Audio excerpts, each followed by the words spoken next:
Welcome back to New Spaces. Children not only alter how you live, but also how you use your home. And this quiet living room has become a bit crowded over the years, and the owners have decided to increase its size to create a separate area that's relaxing and peaceful. Let's join the construction already in progress. 3 weeks into the project, the foundation is set and the walls are going up. This isn't your typical addition, as these walls were constructed before arriving on site. This is known as component building, and it makes for quick framing. The wall is lifted up with a crane and carried over to the addition. Once the wall has been lowered, it is simply nailed in position. The cradles are then detached and the wall is in place. Component building has several advantages. Besides the fact that these walls have been constructed in a controlled environment, component building really moves the project along. Builder Pat Franz explains. Within 1 day, you have the entire addition framed and under roof. And the nice thing about that is that it saves us 3 weeks of framing time, and given that it's now winter, it also probably saves us 4 to 4.5 weeks, because typically in winter you're going to have days, for example, when it snows or it's too windy where you won't work. Once all of the walls are secure, the ceiling trusses are ready to go on. The trusses are carefully positioned and then lowered. As the second section is carried over, workers must make sure that the sections match up perfectly. A chain and a tool known as a come-along are used to pull the two sections together. The ceiling is then nailed to the wall plates below. The entire addition will be under roof by the end of the day, allowing work to move right along. 1 month has passed since framing, and already the new fireplace is being installed. We're standing here with contractor Pat Franz on a very cold day in a very cold room. There is a fireplace behind us, but it isn't hooked up yet. But that's what this is all about. You've caught a good case of the flu. I've caught a great case of the flu, but the preferable kind to get. Good. Now what have we got here? Well, this is kind of some new technology for chimney or flues for fireplaces. What we're installing here is an all-natural gas direct vent fireplace. In fact, it was delivered complete with the ceramic logs inside. Now you've got air traveling in 2 different directions at the same time, right? That's what's very unique about this. The outer ring here is bringing in the fresh air from the outside, while simultaneously the emissions are going to vent through the metal. Okay, now there are some options available with this. I understand that there's a television that will be installed directly above the fireplace, so you've got to wiggle around. That's right. Well, one nice feature with this pipe, unlike a traditional chimney, in the old days, you had to vent straight through the roof. With these, you can actually turn corners at 90 degrees, so you can move the flue around to the areas that you need it. You save a lot of expense not having to build a traditional chimney, and then this outer collar keeps this hot inner pipe away from any combustibles. So you've got a lot more flexibility. We do. And we can watch this happen very quickly and warm this room up. Hopefully extremely quickly. Thanks, Pat. Thank you. The flue is simply fit together. Once the layout has been decided on, an epoxy is applied to the opening of the fireplace.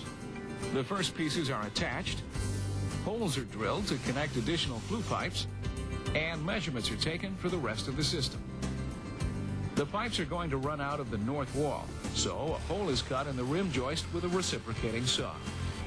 Part of the fireplace framing must also be cut away to allow for the flue's pathway. To maintain a 1-inch airspace from combustibles and to prevent the flue pipes from resting on the wood framing, a collar is attached to the surrounding joists. Once the rest of the flue has been connected, a termination box is attached to the outside of the home. This will act as an exhaust for the fireplace as well as an intake for fresh air. Because this addition involves work on the second floor as well, over 3 months pass before the woodwork can be installed. In order to create the look of recessed panels, decorative trim boards are being attached to the base of the window seat. These pieces are then secured to the window seat with a nail gun. Measurements are taken to ensure an even width, and the tap of a hammer makes minor adjustments. A router is then run over the edges of the wood to give it a more decorative touch. The finished window seat will later be painted, and once complete, will provide the family with a place to store shoes and umbrellas when entering through the rear of the home. Around the corner, mortar is being mixed to tile the powder room. The tile is first laid out before anything is set. Once the pattern fits together perfectly, the tiles are picked back up to prepare for the installation. The mortar is spread over the floor with a notched trowel. The tile is then pressed into position and spacers are inserted in between the tiles. Because all the trimming and cutouts for the tile were made prior to this, the installation is completed in no time. 3 weeks later, the living room is nearly finished. The next step is to apply an ebony stain to the hardwood floors. The stain is applied to the floor with a cotton cloth. A brush is used around the edges of the room to prevent the stain from getting on the baseboard trim. While one worker stains, the other cleans up the puddles to make sure the stain is applied evenly across the entire floor. Well, the project is really coming together. And when we return, we'll get a detailed tour of the completed living room from the home's owners, Dennis and Brooke. They'll let us know how it turned out and whether or not it fulfills their needs.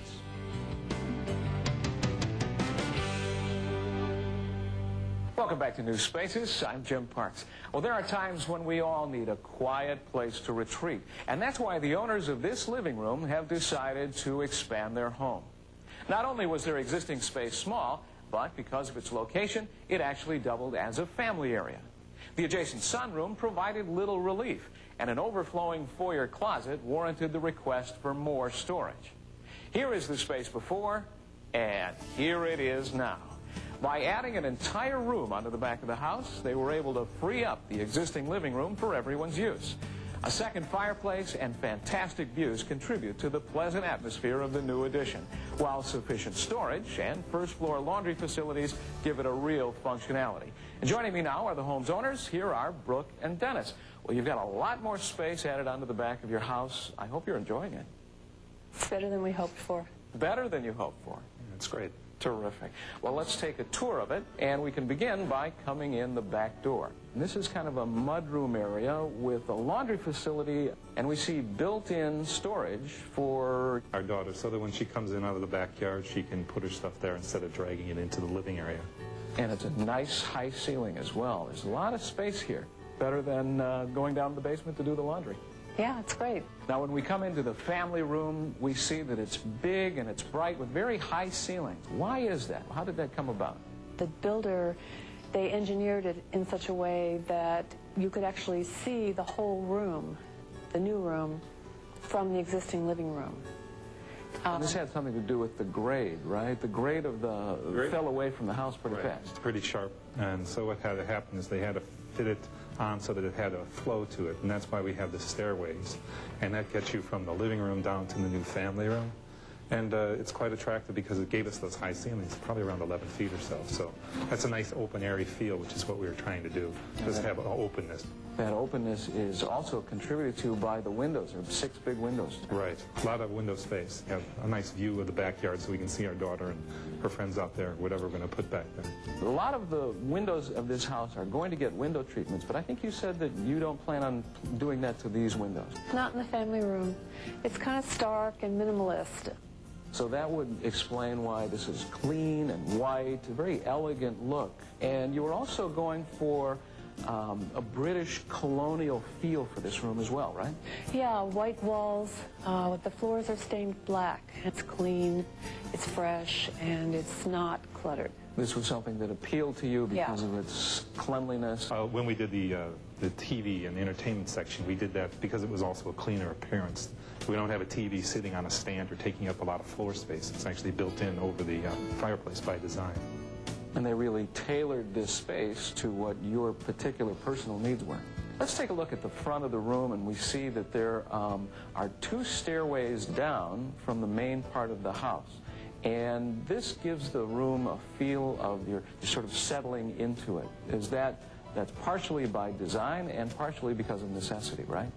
Yeah, there's actually 3 ways to get to the addition.